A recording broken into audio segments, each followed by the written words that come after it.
de José Gregorio del Estado Mérida, de Asiremas. Muy buenas tardes. Ante todo quiero saludarlos, agradecerles la presencia hoy para acompañar la presentación de este libro y lo fundamental y la tarea fundamental que significa entrar en diálogo con una edición recién editada. He hecho unos apuntes para poder decirme este libro, para poder decirles a ustedes también lo que he podido recorrer en las páginas de este libro, que me ha parecido de manera muy particular un libro realmente excepcional. Llamo a esta presentación Cuatro tiempos bajo el eco secreto del poema. Leo un poema de Bielsi, La misma puerta. Volvimos a recogernos en la misma puerta, donde el viento queja los techos y las paredes guardan los años con su capa inmóvil. Regresar y verse niño recogiendo los juguetes, trazando, mirándose al espejo detrás de la cortina, en la casa donde el silencio cae como un eco angosto. Se van haciendo viejo, se va haciendo polvo, es el ánima de los otros habitantes, los inquilinos muertos. 1.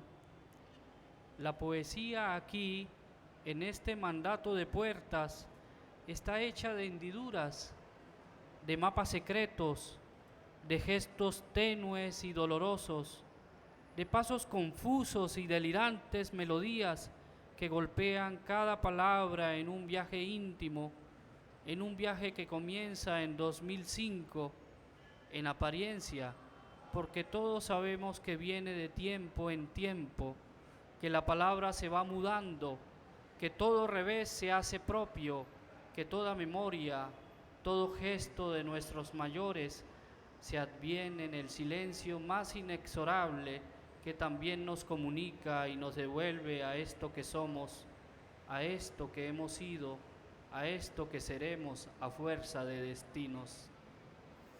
Todo parece comenzar, muchas veces, en un momento indicado. Así lo vemos con la aparición del libro titulado Transeúnte en 2005 y que llega hasta el 2021 bajo el nombre de un libro con un título vigoroso: Enhebrar la casa, volver a ella, arroparse con sus paredes, con sus recuerdos, con el manto secreto de su tiempo inamovible, todo bajo el aire oscuro y silencioso que sigue mutilando las palabras, no para que éstas dejen de decir, no para que ellas no vuelvan a ser, sino para que ellas permitan la redención de cada nuevo sonido, de cada nuevo impulso en el papel, a veces tembloroso, a veces inmemorial, a veces enfurecido. Son los impulsos que trae la sílaba y llegan bajo el delirio de las palabras dibujadas en el silencio con tinta aciaga y funesta. La poeta sabe que solo ella puede desprender el viejo aroma de la tierra, de los pasos que sostienen la casa, la misma, la más entrañable, la más endeble, la que ha sabido guardar en las marcas de sus paredes el río íntimo de la infancia, a ese que siempre regresamos, a ese que siempre trasegamos en el largo camino para llegar a la casa de nuestra infancia, el viraje total de nuestros impulsos más íntimos. Solo en ese tiempo hemos sido verdaderamente. Por eso el poeta emprende su viaje de regreso incansable, porque sabe que allí vuelve a desdibujarse para comenzar de nuevo una y otra vez. La poesía ha buscado en el poema lo que le pertenece bajo el aire puro de las tradiciones. Somos porque otros han sido ya en la palabra.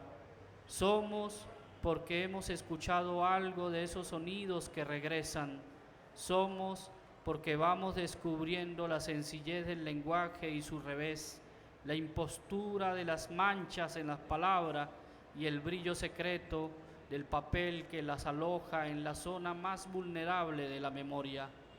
La poeta nos ha entregado aquí su íntima desmesura bajo el calor y el fulgor de estas líneas que son su vida, de estas palabras que vienen de los huesos, de la piel, de los hilos invisibles de sus años, para soportar con ellos la fría noche y la desolación de esas horas negadas, y aún más de esas horas que sin notarlo son las que nos ayudan a sostener el tiempo del poema, porque ella sabe que todo sacrificio impuesto a las sílabas que merodean el murmullo de los sonidos intranquilos permitirá el regreso inesperado a la otra palabra, quizás la misma, la de otro tiempo, la de este, la que no titubea ni llega al cansancio ni se detiene.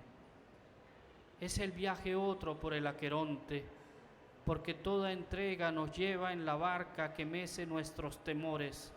Es el viaje el que permite que el sonido puro del poema baje por las paredes de la casa, atrapando el eco inmaculado de la mágica estancia de los primeros años en la tierra. Lo que quisiera decir aquí de este libro, que es un pequeño universo de 4 libros, lo reitero, es ese andar a ciegas, incansable, que Bielsi ha hilado por la página que a veces es negada, otras encendida, permitiéndole desprenderse del aire de cada nuevo gesto en ella para regresar al antiguo y doloroso luto de una línea más, de una letra más, de un sonido esencial que sabe soportar lo que abisma y al mismo tiempo sabe iluminar lo más perenne. Envueltos así por esa llama hiriente que la poesía nos devela, Mandato de Puertas de Bielsi Arias nos invita a un nuevo tiempo desde la conciencia de todas las incertidumbres en las que nos arraigamos para ser, para decir, para desentrañar el antiguo nombre de nuestros nombres, el antiguo secreto de las palabras no olvidadas. Ya la magia de esas palabras volcadas en la tradición de la poesía nos ha legado el viaje como ofrenda y como camino hacia nosotros mismos. La vieja Ítaca nos arrastra secretamente por los años. Las otras palabras, las que asisten al poema para sostenerlo y sostener así su vital sonido, nos llevan envueltos de tiempo en tiempo para llegar al papel y mover las palabras que son antorchas en la noche oscura del poema. Es el poeta el que anda a ciegas por la tarde, es el poeta el que anda a ciegas por la arena, buscando la huella inconfundible de su voz o el remordimiento de las manos que saben desprenderse de la tinta para acariciar el papel salobre del nuevo día. 4 tiempos se han envuelto en estas páginas de nuevo, 4 movimientos etéreos, 4 gestos entrañables despertando aquello que la poeta ha encontrado en su camino, la memoria del todo desconsuelo, la ausencia y el desasosiego, el recuerdo de los ausentes, los pasos secretos de los mayores, los gestos todos que las manos de las mujeres de la casa siguen haciendo para sostener el tiempo. Aquí estamos en presencia de un afán inconmensurable que busca proteger cada delicado movimiento de los años, cada símbolo otro que despierta la palabra para emprender lo acontecido. 2. Linaje. Encontré a mis parientes sentados en el patio. Vicente Gervasi. Ellos hacían caminos, movían distancias, subían y bajaban cargamentos, limpiaban conucos, desnudaban cerros para sembrar, La tarde los reunía a la mesa y el calor del fogón acercaba los brazos. Ese brillo que cocía los sabores llenaba el silencio. La casa plena en olores los veía llegar y despedirse. La poesía de Bielsi Arias ha despertado en mi lectura lejana y a veces huidiza la magia que envuelve la infancia y todo aquello que nos hace pensar en la fortaleza que desentraña el recuerdo como vía expedita de un viaje inconcluso que andamos queriendo terminar a fuerza de tiempo, a fuerza de dolor, a fuerza de pasos lentos. Queremos traer un tiempo otro al poema, traerlo para volver con él a los viejos olores, a los viejos sabores, a los gestos que desprende la pared, la cocina, el piso hiriente de lo negado o aquello que sabemos nos hace o nos detiene, nos identifica o nos arruga por dentro o nos socava para volver a recordarnos que somos en tanto herencia extraviada de aquellas voces que nos forjaron a fuerza de tiempo y olvido los otros. Aquí están esas voces de la poeta, aquí se mueven en el lento viaje que desprende el papel. Aquí danzan las antiguas formas que la memoria protege incansable. Solo en ella está nuestro destino, solo en ella está nuestra furia y nuestro silencio más recóndito, intentando reencontrar el dolor de cada poema para volverlo sonido y otra vez a fuerza de tropiezos volverlo palabra y otra vez a fuerza de tropiezos volverlo sílaba y sonido encarnado. La poesía nos hace desaparecer de la trágica ensoñación del presente. Quien escribe poesía nos permite de muchas maneras reconocer el arrojo que el poema tiene para despertar la palabra que nos lleva por la senda. Volverse poema sería el destino final de un poeta, o volverse palabra en el olvido, pequeño jarro de silencio en una página no tan herida. La tarea del poeta va más allá de volverse quizás sonido, de volverse letra en el tiempo, de ahuecarse en la memoria, porque lo que intenta es habitar incansablemente su destino. 3. Desarraigo. Con nosotros también se fue el pueblo, una forma de mirar, de entender el día, una forma de andar en la noche, un camino angosto de salida. Nunca se cansa el poema que viene de allá, de lejos, de adentro, del otro lado de la lámpara, a iluminar los pasos que no damos, las palabras que no escribimos, los sonidos intranquilos que aún nos sostienen a fuerza de tropiezos. Este es un pequeño y sentido homenaje a un libro, que una vida, que es una mujer, que es su poesía y su solo andar, muchas veces doloroso por el destino de las palabras, nos ha heredado a nosotros en esta tarde, en este tiempo, en este momento. Celebremos con enorme alegría este bellísimo libro, Mandato de Puertas, que reúne una tarea que aún no está del todo escrita, una tarea que comienza a escribirse justamente cada vez que nosotros emprendemos el viaje hacia el poema. Hoy, hablando con Bielsi, podía entender otro lado maravilloso de lo que significa escribir desde el silencio. Dice Roberto Juarros que escribir desde el silencio es una de las tareas más iniguales de la poesía, porque hemos aprendido a escribir desde la palabra, pero nunca a escribir desde el profundo silencio para que el poema pueda decir su propia voz, su propio eco, su propio secreto. y nosotros venimos de una tradición, y digo nosotros porque hoy conversando con Bielsi podía descubrir de dónde venía esa mágica aventura de buscar las palabras para no decirlas, sino para sostenerla en las paredes, para sostenerla en las rendijas de su casa, para sostenerla en la memoria. Somos porque traemos con nosotros la infancia. Somos porque volvemos recurrentemente a ella. Somos porque habitamos permanentemente ese territorio secreto, fundador, íntimo, profundo, lo que nos ha hecho. Venir de una zona rural, venir de una zona todavía aún protegida, venir de un lugar donde la palabra es un puente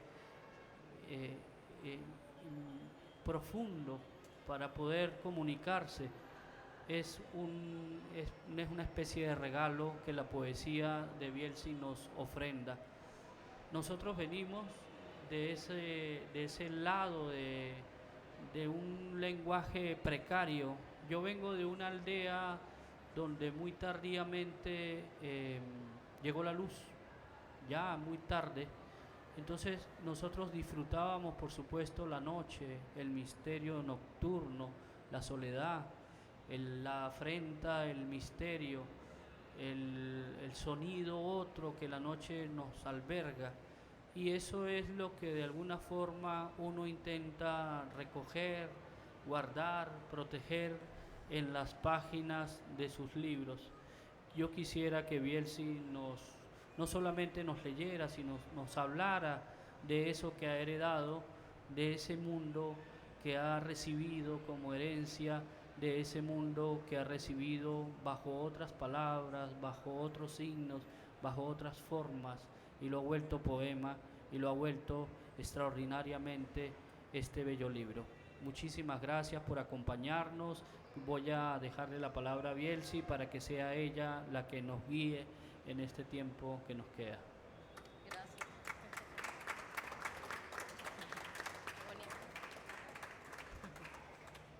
Muy buenas tardes. ¿Se oye bien, no? Sí. Bueno, ya que me preguntas por mi herencia, ¿no?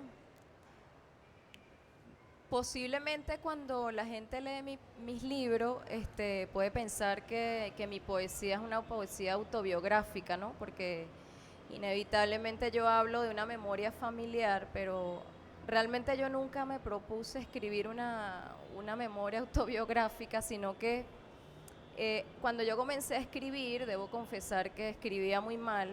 Mi primer libro no me gusta. Mi primer libro que se llama Transeúnte, y hay si tú lo debes haber visto, ¿no? Porque hay un trance completamente distinto, y eso fue porque yo me topé con Vicente Gervasi. Cuando yo conocí la poesía de Vicente Gervasi, además que había nacido y crecido en un pueblo, o sea, yo enloquecí completamente, o sea, me deslumbré, y yo, como nací en Carabobo, me fui a Canuabo, que es el pueblo de Vicente Gervasi, porque yo quería conocer los fuegos fatuos de los que él hablaba en su poesía, y de las gallinas que flotan, las gallinas blancas que flotan en el cielo, ¿no? Y yo me obsesioné con su poesía y duré mucho tiempo yendo a ese pueblo, o sea, a caminar para conocer el paisaje de Gervasi.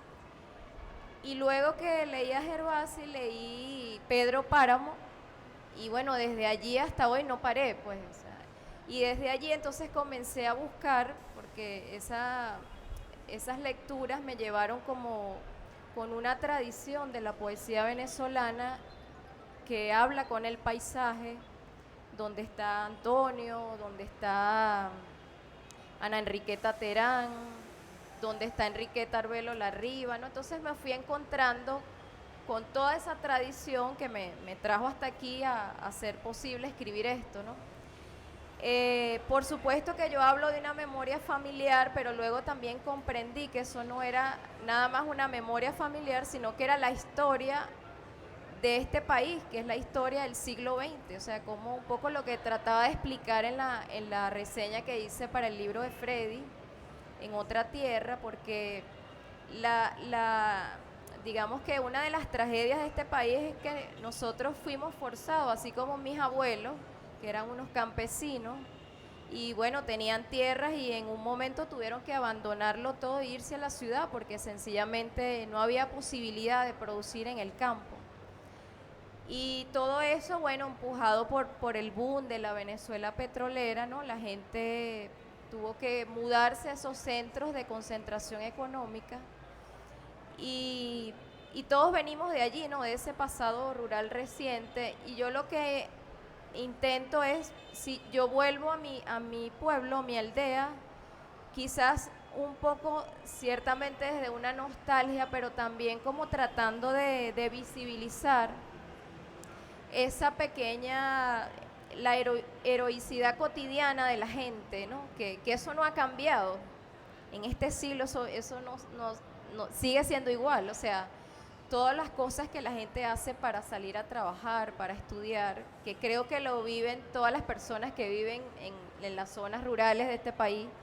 Entonces, esa dinámica de vida es lo que yo un poco intento como recuperar, que es una dinámica de vida que es propia, que es también una historia familiar, pero que también es una historia común, porque no es nada más mi historia, sino que es la historia de todo un pueblo.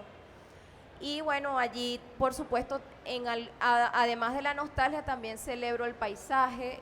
Y bueno, sí hay una añoranza por una casa, ¿no? Porque es la casa donde viví, pues, y que la llevo conmigo, ¿no? Entonces, un poco lo que trato es como de poner en diálogo esa forma de vida de ese país rural con un país distinto que viaja por las autopistas o que se concentra en las grandes ciudades. O sea, son dos miradas del país muy distintas. Entonces, en el fondo yo lo que he intentado es como de fotografiar eso, ¿no? Esa memoria. Y bueno, por eso todo este libro recoge todo ese recorrido de todos estos años, de, bueno, cómo vive la gente en un pueblo de orilla. Yo nací en un pueblo de la cordillera de la costa que se llama El Castaño, igual al pueblo a una localidad de Aragua. Y bueno, de hecho el paisaje es el mismo, es el mismo paisaje, el mismo clima, pero vivir en ese lugar, o sea, es un lugar muy mágico, es una suerte como de Macondo, pero materialmente hay mucha dificultad para estudiar allí, para trabajar. Entonces mi poesía habla de eso, ¿no? De esa memoria común. Entonces, bueno. Sí, vamos a leer algunos poemas, por favor.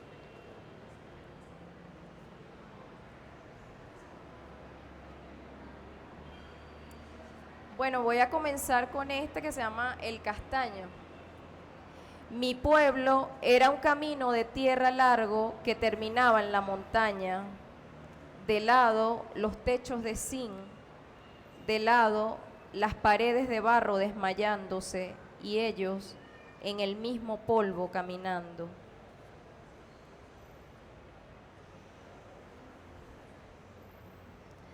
Vamos en el mismo autobús. No había caminos cercanos para llegar a la escuela. El horario de la infancia era igual al horario de un obrero. Vamos en el mismo autobús y tenemos el mismo destino.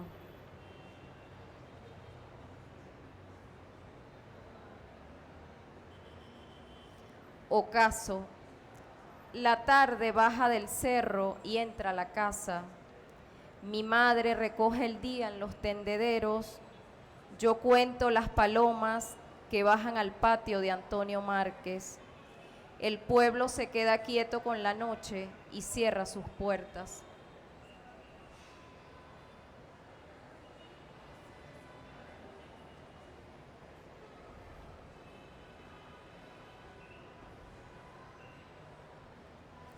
Vida en un pueblo de orilla.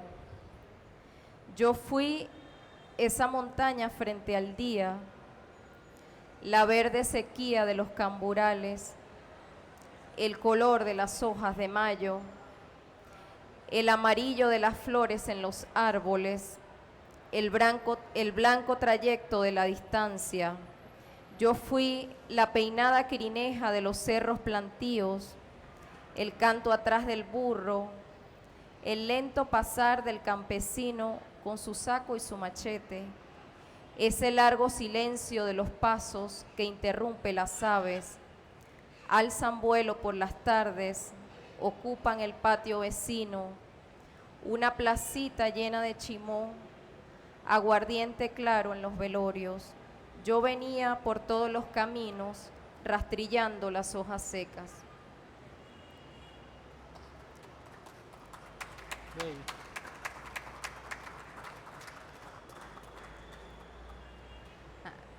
Bueno, estábamos hablando del regreso. Este poema se llama Regreso. ¿Qué hazaña no cumplimos para desear volver? ¿Qué deuda dejamos pendiente y queremos ir a cerrarla? ¿Por qué tanta insistencia? ¿Para qué vernos si el recuerdo pendiente nos ahoga?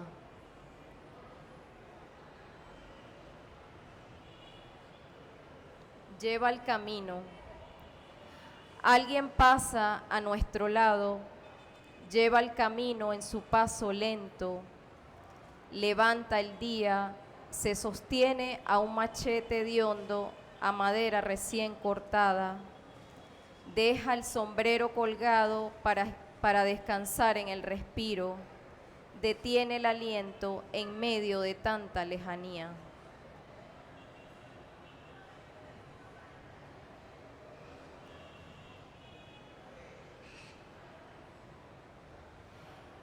Y este poema me gustaría compartirlo a propósito que están aquí los trujillanos. Este poema es para Ana Enriqueta Terán y habla un poco de mi experiencia con ella, sí, para los andinos que quieren mucho a Ana. ¿No? Él dice que es Trujillo también. Bueno, yo compartí durante un tiempo con Ana Enriqueta, tuve la dicha, llegué a su casa a través de Juan Calzadilla, que me presentó con ella, y bueno, Ana Enriqueta tenía cualquier cantidad de manuscritos, ella necesitaba a alguien que le ayudara a transcribir, y un poco eso fue lo que yo hice, ¿no? Ella me iba dictando los sonetos, la novela, la autobiografía. Al principio fue terrible porque, bueno, ella era muy exigente, entonces me decía, cuidado usted me vaya a dañar un soneto. Yo decía, escuche y eduque el oído. Y este poema es un poco como para celebrar esa experiencia, ¿no? Se llama Elegía para Ana Enriqueta Terán. Ana, me esperaste con tu mate a las 7 de la mañana, vestida con tu túnica negra, tus labios delineados y ese collar de tacarigua. Estiramos las arrugas de tu cama para volver a desordenar el día. Ana, te sentaste a dictarme tus tristezas, a dibujar tus palabras, borrarlas, dejarlas y volverlas a ver. Fui tu hoja en blanco, tu boceto, tu pulso, tu mano nerviosa y ofendida, tu puño furioso, borre y vuelva a escribir. Ana, me mostraste tus rincones, abriste tu álbum familiar, caminamos por tu memoria. Venezuela se asoma en un rincón de tu casa, entra por las ventanas y se queda en la cocina. Tu biblioteca se esconde en los closets de la casa. En un cuarto siguen tejiendo las mujeres de Jajot, el vestuario que usarán tus muñecas. Esas señoritas reunidas en la vitrina de la oficina están allí silenciosas, esperando escuchar el poema que corregiste y volverás a dictarme. Ellas cuchichean en silencio como una audiencia que nos espera. Ana, tú me enseñaste el sabor del sur, el sorbo que volverás a tomar escuchando tu radiecito de mano. Ana, guardaste tu mural de tiempo para dibujar el motatán que corre en ti. Bravo.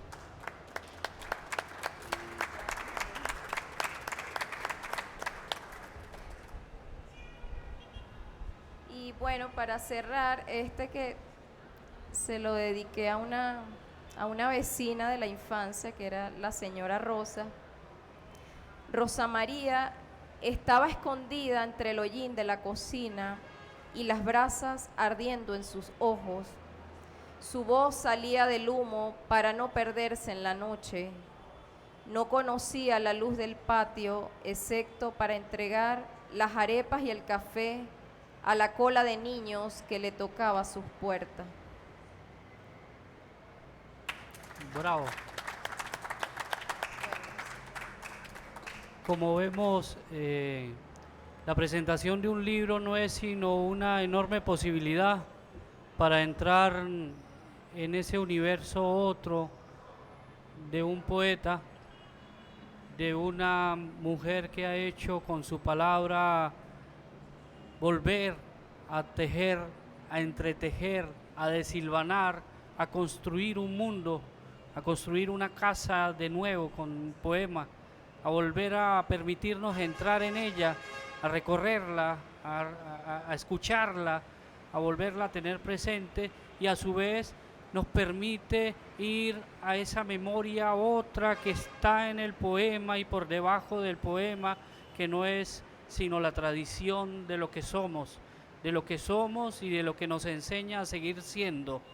Por eso celebro esta tarde, celebro con ustedes este libro, celebro con Asirema la posibilidad maravillosa de esta participación de los poetas publicados por Asirema, y celebro que volvamos una y otra vez a leer, a leernos y a escuchar poesía que viene de esta entraña maravillosa, de lo más afable del lenguaje. Muchas gracias.